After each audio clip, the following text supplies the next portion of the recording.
get started. In Okay. celebration of Mother's Day, Chesapeake family spoke to influential people in the area and asked them what advice or lessons they were taught by their mothers.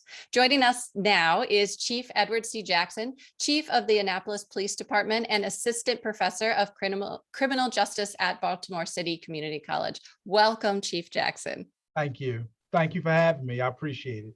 So today we're just chatting a little bit about your mom. So my first question for you is could you just tell me about your mother? Yes, my mother was everything to me. I come from a single parent household. She raised 4 children by herself.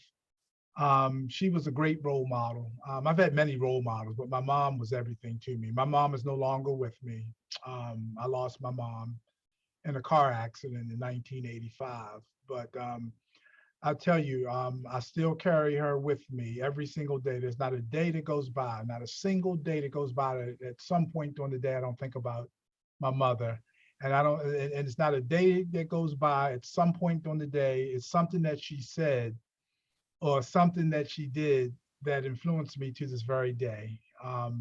Whether it be, how I approach people, how I interact with people. She taught me manners. She taught me how to be respectful. One of her favorite sayings that being kind to people doesn't cost you anything. Mm. And when people don't return it to you, then the burden is not on you, it's on them. So she really raised me and my siblings, my brothers and sisters, to be respectful. But my mother was so much more than that. In addition to being a disciplinarian, she was very loving. She demanded excellence from all of us. She really did. I grew up in East Baltimore. It was a lower middle class neighborhood, a lot of tough areas. But one of her favorite sayings is not where you live, it's how you live. My the holidays were wonderful. We didn't have a lot of money, but she always made sure that our holidays were memorable. I can't think of a milestone. Even when I graduated from the police academy, she was still alive. I can't remember a milestone in my life that she wasn't a part of. She did live long enough to see me get married. She did live long enough to see her first grandson, which is my son. He's now approaching 40, but she did live to see him. And my mother was smart. She was just smart. She didn't have a lot of formal education, although late in life, she went back to the very college that I taught at. She was a Wow. senior back in the late 1960s. And so every day I walked on campus to teach my courses, of course, my mom once went there, so I couldn't help but to think about her. She was witty, she was funny. One of the things I missed the most about her name was Octavia, by the way. And one thing I miss about my mother, when I became a young adult, we would, whether I was still living with her or not, one of the favorite things we would do when I would get off of my shift is to come over our house and have a cup of coffee. And we would just talk, we would just sit at the kitchen table and have a cup of coffee. And I would tell her what I was doing with myself. I would talk about my future plans. I would lay my problems on her, because even though you become an adult, mom is still mom. Even when you're Absolutely. 35 years old, she's still mom, and you still sort advice. In fact, with all parents, I know with my mom, the older I got, the more smarter she seemed to get. And the things that she said when I was younger, I didn't see the value, and I say, oh wow, she was brilliant. I didn't think that in high school, but in retrospect, she was brilliant, because had I not been forced to take that advice, I don't know where I would be, So I owe so much to it. It's one of those things where you wish, some days I sit and I say, I wonder what she would think about me now and my siblings. And then some days I just wish I could give her everything that I have. I wish I could have her back. And that's my message to people. You only get one mom. So if you still have your mom in your life, I don't care what age you are, cherish her, please cherish her, because you only get one. You get many of a lot of other things, and we get second chances at life. We get opportunities. We have the opportunity to have several careers.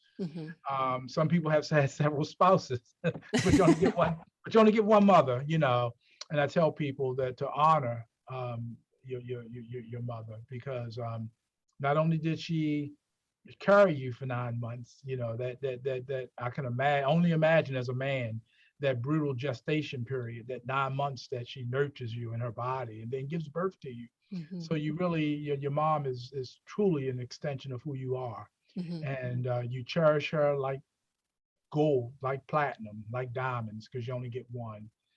But the good news with me, I can only speak for myself. My mother may not be here physically, but she's going to always be a part of who I am. You know, whether I know she would be ecstatic. I mean, I just imagine how ecstatic she would be to know that I'm the chief of police here in Annapolis and that I had the opportunity to become a college professor. I can remember her getting on me about not studying hard enough when I was in high school or neglecting my studies. So she would be in awe that I've had the opportunity to teach criminal justice and sociology. She would just be in awe. You know, and so I mean, you know, I think the thing that sticks with me more is the essence of who she was. Not so much one particular saying that she had or one particular piece of advice. When I think about my mom, I think about the essence of the woman. I think about her character, kind, articulate, the most beautiful handwriting. I wish I had a sample to put up on the screen. The most beautiful handwriting. I still have cards, birthday cards and Christmas cards that she gave me, which I'll keep for the rest of my life. And hopefully my sons will put them up in a photo album. Just her strength. You know, we often attribute strength with men, physical strength, but her ability to persevere in the face of any situation, you know. And I don't know if you ever heard of people say, I don't know how my parents did it. I truly don't know how my mother managed. You know, she didn't make a lot of money, but yet I never went to bed hungry. Me and my siblings always had a nice place to live. You know, we didn't have designer furniture, but it was clean, it was comfortable. And we always had love. You know, she demanded that we sit at the table a few times a week and have dinner. And she used to call it her checking in period. And what I've learned from that is that she would look at us, she would look at our eyes, she would observe our behavior, because what I think the biggest mistake parents have nowadays, and this is not a criticism, it's just an observation, but mothers and dads, I know we're talking about mothers, but it applies to both. It's so important that you check in with your children, because if your children are engaged in something they're not supposed to be involved in, that could be detrimental to them. It's often the mother who catches it first. The child is using drugs or experimenting with alcohol or drugs or a victim of some type of abuse, bullying, or if your young daughters are in relationships that are toxic. Generally, the mother can pick up on that. And so my mom would have me and my siblings, my brothers and my sister, to check in. And she wanted to look in our eyes to make sure that our eyes weren't too glossy or our conversation didn't have hints that something else was going on, something nefarious in our lives was going on. And that was her way of protecting us. You know, and the reason why I say that, because there's been times where I've done things that I shouldn't have been doing or involved with people that I shouldn't have been involved in. And just by talking at dinner, she would pick up on it. You know, Moms always know. Always know. Where were you yesterday? And I would hesitate. Then she knows I'm thinking of something to say. And she would say, now, where were you? And I really want to know where you were. And then out of that would come that I was hanging out with a guy that she told me not to hang out with because he was trouble. That would always come out. And then, of course, you know, she made sure that I understood that she meant business when she said, I don't want that kind of behavior coming to our house. So there's so many reasons. I owe everything to my mom. There's no way that I would be here as the chief of police and have had all the opportunities that I've had. And I've had a lot of people to help me, don't get me wrong. And I owe a lot of people thanks. But my mother, I think it starts with my mom. I think she's at the core of all of that. So happy Mother's Day to all the moms out there. I know a lot of people don't take the time to really think about the power of motherhood. But it's still one of the most powerful things that I think God has given humanity is the power of a loving mother. You know, you're not saying that, you know, no human being's perfect, but, you know, part of, I think, what makes mothers so special, in spite of imperfection, it seems like that when it's done correctly, motherhood, and it has a perfect order when it comes to how your life should play out, even with your mistakes and the things that we do, the flaws that we all have. Just the process is so perfect, born out of a love for a mother, and so that's how I think about mothers and my own mother. I think is the essence of the woman that she was, that means so much to me, and really that she is, because she lives through me. She lives through my my my my children, and I think my siblings would say the same for their children, my nieces and nephews. And education. She just said, yeah, I didn't have a lot to give you guys. We struggled, but it's no reason. My mother said, it's no reason. This is America with all America's flaws. It's no reason why you can't get a good education, but you have to want it. Nobody, not even me.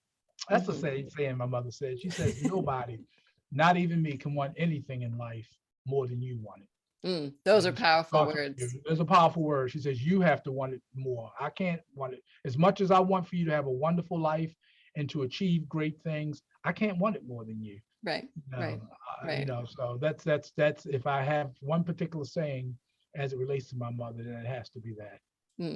Well, thank you so much, Chief Jackson, for talking with me today and sharing all the stories and memories about your mother and how she has helped shape you become the person that you are today. So thank you so much. And happy Mother's Day to all the moms out there. Okay, thank you, Ms. Jefferson. Thank you for having me. Absolutely.